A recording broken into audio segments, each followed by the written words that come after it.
Today we take a look at a full PP woven bag shredding and pelletizing line with a capacity of 500 kilograms per hour. From feeding and shredding to extrusion and pellet cutting, this line turns waste woven bags into high-quality plastic pellets.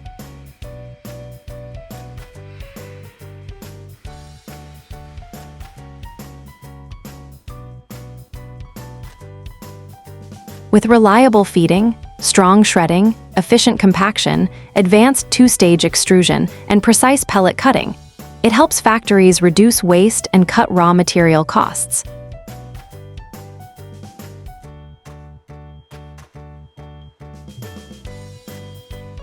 To achieve this performance, each stage of the process is carefully engineered.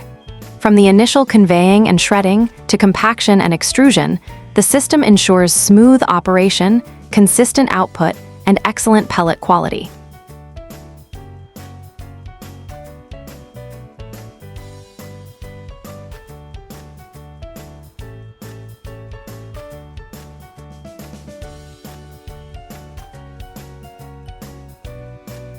First, the process starts with a belt conveyor that transports the PP woven bags into the system.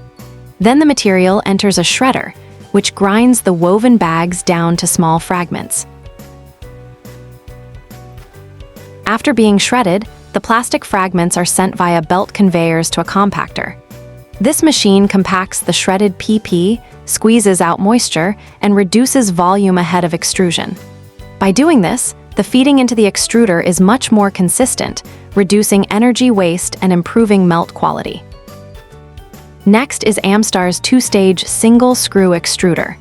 The first stage melts and plasticizes the material, while the second stage provides thorough filtration and vacuum degassing. This setup guarantees a stable melt, even when processing printed or contaminated woven bags. The melt then passes through the die and is cut into uniform pellets, either by a watering die-face cutter or strand cutting system. Pellets are cooled, dried, and collected with low moisture and high dimensional stability. Thanks for watching. Contact Amstar today to learn more about our woven bag recycling and pelletizing solutions.